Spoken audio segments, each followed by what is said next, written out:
Assalamualaikum warahmatullahi wabarakatuh. Salam dan bahagia. Kami dari kelompok 10 akan memaparkan materi tentang pemeriksaan persediaan. Namun sebelumnya, perkenalkan saya Niwayan Peri Febrianti, NIM 2019-017209, dan rekan saya Alexandra M. Manggala, NIM 2019-017219, dan rekan saya Handeri NIM 2019-017225. Menurut PSAK nomor 14 halaman 14.2 sampai dengan 14.2 IAI 2015, persediaan adalah aset yang tersedia untuk dijual dalam kegiatan usaha biasa atau normal, dalam proses produksi untuk penjualan, dalam proses produksi atau dalam bahan perlengkapan untuk digunakan dalam proses atau pemberian jasa. Biaya persediaan meliputi semua biaya pembelian, biaya konversi, dan biaya lainnya yang timbul sampai persediaan berada dalam kondisi dan tempat yang siap untuk dijual atau dipakai. Nilai realisasi neto adalah estimasi harga jual dalam kegiatan usaha, biasanya dikurangi estimasi biaya penyelesaian dan estimasi biaya yang diperlukan untuk biaya penjualan. Nilai wajar adalah nilai yang akan diterima untuk menjual suatu aset atau harga yang akan dibayar untuk mengalihkan suatu liabilitas dalam transaksi teratur antara pelaku pasar pada tanggal pengukuran. Persediaan diukur berdasarkan biaya perolehan atau nilai realisasi neto, mana yang lebih rendah, atau the power of cost and net reliable value. Yang selanjutnya yaitu sifat persediaan. Sifat yang pertama yaitu merupakan aset lancar atau current aset karena masa perputarannya kurang atau sama dengan 1 tahun. Sifat yang kedua yaitu merupakan jumlah yang besar terutama dalam perusahaan dagang dan industri. Sifat yang ketiga yaitu mempunyai pengaruh yang besar terhadap neraca dan perhitungan laba rugi, karena kesalahan dalam menentukan persediaan pada akhir periode akan mengakibatkan kesalahan dalam jumlah aset lancar dan total aset, beban pokok penjualan, laba kotor dan laba bersih, taksiran pajak penghasilan, pembagian dividen dan laba rugi ditahan. Kesalahan tersebut akan terbawa ke laporan keuangan periode berikutnya. Baiklah, saya akan melanjutkan presentasi dari teman saya. Nah, di sini menurut SAK ETAP 2009 56 sampai 57, entitas harus menentukan biaya persediaan dengan menggunakan rumus biaya yang masuk pertama, keluar pertama, yaitu MPKP atau rata-rata tertimbang. Entitas harus mengukur biaya persediaan untuk jenis persediaan yang normalnya tidak dapat dipertukarkan dan barang atau jasa yang dihasilkan dan dipisahkan untuk proyek tertentu dengan menggunakan identifikasi khusus atau biaya secara individual. Nah, baiklah, di sini ada contoh rekening persediaan. Nah, contoh rekening persediaan itu yang pertama yaitu bahan baku, yang kedua itu barang dalam perjalanan atau barang dalam proses, yang ketiga itu barang konsiansi atau barang jadi. Nah, di sini yang keempat itu bahan pembantu seperti oli, bensin, solar atau suku cadang. Baiklah, di sini ada tujuan pemeriksaan persediaan. Nah, di sini tujuan pemeriksaan persediaan itu memeriksa apakah terdapat internal kontrol yang cukup baik atas persediaan. Nah, selanjutnya itu memeriksa apakah persediaan yang tercantum dilaporkan posisi keuangan atau neraca betul-betul ada dan dimiliki oleh perusahaan pada tanggal neraca.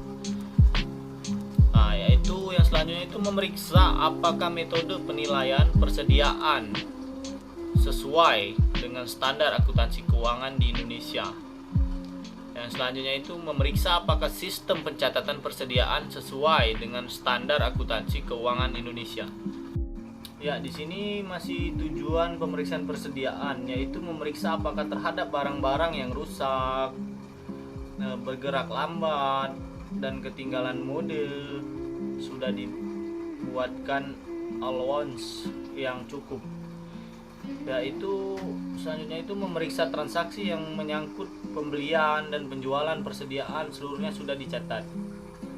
Untuk memeriksa apakah transaksi yang menyangkut pembelian dan penjualan persediaan seluruhnya sudah terjadi, tidak ada transaksi fiktif. Itu selanjutnya memeriksa apakah pencatatan yang menyangkut persediaan sudah dicatat secara akurat, begitu juga perhitungan fisik persediaan sudah dilakukan secara akurat, termasuk perhitungan matematis compliant hasil perhitungan fisik persediaan. Prosedur pemeriksaan yang disarankan atas persediaan. Nah, prosedur pemeriksaan dibagi atas beberapa, yaitu prosedur compliance test, analytical review, dan juga substantive test. Prosedur pemeriksaan persediaan mencakup beberapa hal seperti pembelian, penyimpanan, pemakaian, dan penjualan persediaan. Mengapa? Karena berkaitan dengan siklus pembelian, utang, dan pengeluaran kas, serta siklus penjualan, piutang, dan juga penerimaan kas. Nah, yang pertama di sini ada prosedur pemeriksaan untuk compliance test. Terdiri dari 1. Pelajari dan evaluasi internal control atas persediaan. Dalam hal ini, auditor biasanya menggunakan internal control questionnaires. Yang kedua, lakukan tes transaksi atau compliance test atas pembelian dengan menggunakan purchase order sebagai sampel. Untuk tes transaksi atas pemakaian persediaan atau bahan baku, bisa digunakan material requisition sebagai sampel. Untuk tes transaksi atas penjualan, bisa digunakan faktur penjualan sebagai sampel. Yang kedua, tarik kesimpulan mengenai internal control atas persediaan. Jika dari tes transaksi auditor tidak menemukan kesalahan yang berarti, maka auditor bisa menyimpulkan bahwa internal control atas persediaan berjalan efektif. Yang selanjutnya yaitu prosedur pemeriksaan substantif atau atas persediaan.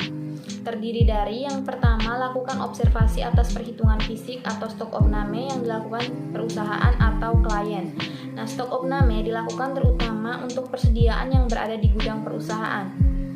Untuk perusahaan yang internal kontrolnya lemah, stok opname sebaiknya dilakukan pada tanggal neraca. Sedangkan untuk perusahaan yang internal kontrolnya baik, stok opname bisa dilakukan beberapa waktu sebelum atau sesudah tanggal neraca. Namun, sebaiknya tidak terlalu jauh dari tanggal neraca. Hal ini untuk memudahkan auditor pada waktu melakukan rekonsiliasi saldo persediaan per tanggal stok opname dengan per tanggal neraca. Yang kedua, minta final inventory list atau inventory compilation dan lakukan prosedur pemeriksaan seperti yang pertama, cek mathematical accuracy atau penjumlahan dan perkalian. Yang kedua, cocokkan quantity per book dengan stock card. Yang ketiga, cocokkan quantity per count dengan count sheet auditor. Dan yang keempat, cocokkan total value dengan buku besar persediaan. Yang ketiga, kirimkan konfirmasi untuk persediaan consignment out. Biasanya, barang konsinyasi jumlahnya tidak terlalu besar, sehingga lebih praktis untuk mengirim konfirmasi dibandingkan jika auditor harus menghitungnya. Selain itu, auditor juga bisa memeriksa bukti pengiriman barang konsinyasi tersebut. Yang keempat, periksa unit price dari bahan baku atau raw material, barang dalam proses atau work in process, barang jadi atau finished goods, dan bahan pembantu atau supplies. Yang kelima, lakukan rekonsiliasi jika stok opname dilakukan beberapa waktu sebelum atau sesudah tanggal laporan posisi keuangan atau neraca. Yang keenam, periksa cukup atau tidaknya barang-barang yang bergerak lambat atau allowance for slow moving, barang-barang yang rusak, dan barang-barang yang ketinggalan mode. Yang ketujuh, periksa kejadian sesudah tanggal laporan posisi keuangan atau neraca. 6. Periksa cukup atau tidaknya allowance untuk barang-barang yang bergerak lambat atau allowance for slow moving, rusak, dan ketinggalan mode. Cukup dalam hal ini tidak terlalu besar atau yang dapat menyebabkan laba terlalu kecil, dan tidak terlalu kecil atau dapat menyebabkan laba terlalu besar. Untuk itu, auditor harus memeriksa bagaimana kebijakan dan cara perusahaan menentukan allowance apakah konsisten atau tidak dengan periode yang sebelumnya. Yang ketujuh, periksa kejadian sesudah tanggal laporan posisi keuangan atau neraca subsequent event. Tujuannya adalah untuk mengetahui apakah ada penjualan fiktif yang dicatat untuk memperbesar jumlah laporan keuangan dan kemudian di awal periode berikutnya di-reverse atau dibuat jurnal balik. Yang kedelapan, periksa cut-off penjualan dan cut-off pembelian. Tujuan dari hal ini adalah untuk meyakinkan jangan sampai ada pergeseran waktu dalam pencatatan penjualan dan pembelian. Jadi, jangan sampai misalnya ada penjualan dari tahun 2015 kemudian dicatat sebagai penjualan di tahun 2016.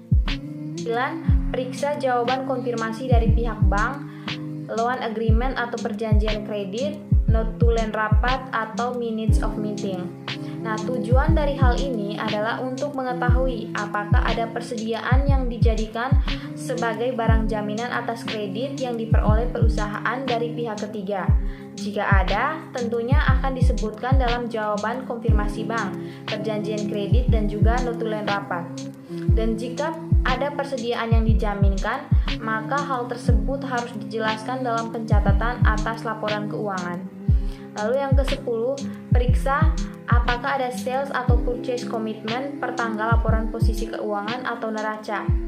Jika ada purchase atau sales commitment yang menimbulkan kerugian yang material bagi perusahaan dalam periode berikutnya, hal tersebut harus dijelaskan dalam catatan atas laporan keuangannya. Untuk itu, auditor harus memeriksa kontrak penjualan dan pembelian yang realisasinya akan dilakukan di periode berikutnya dan memeriksa apakah ada penurunan harga beli atau harga jual di pasar di periode berikutnya. Yang ke-11, jika ada barang dalam perjalanan, lakukan prosedur audit yang diperlukan. Prosedur auditnya adalah seperti yang pertama, minta rincian barang dalam perjalanan per tanggal laporan posisi keuangan atau neraca. Yang kedua, periksa perhitungan matematisnya atau penjumlahan dan perkalian. Yang ketiga, periksa apakah syarat pengiriman barang hanya menggunakan free on board atau FOB, shipping point atau FOB destination point. Yang keempat, periksa subsequent clearance atau penyelesaian setelah tanggal laporan posisi keuangan atau neraca. 12. Lakukan analytical procedures untuk persediaan. Yang ke-13, buat kesimpulan dari hasil pemeriksaan persediaan dan dibuat usulan audit adjustment jika diperlukan. Nah, auditor harus bisa menyimpulkan apakah berdasarkan prosedur pemeriksaan yang telah dilakukan, persediaan itu disajikan secara wajar atau tidak. Ke-14 atau yang terakhir yaitu periksa apakah penyajian persediaan di laporan keuangan sudah sesuai dengan standar akuntansi yang berlaku umum di Indonesia seperti SAK, ETAP, dan juga IFRS. Sekian presentasi dari kelompok kami. Jika ada kesalahan maupun kekurangan dalam presentasi kami ini, saya mewakili rekan kelompok saya mengucapkan permintaan maaf sebesar-besarnya dan juga terima kasih yang sebesar-besarnya. Sekian dan terima kasih. Salam.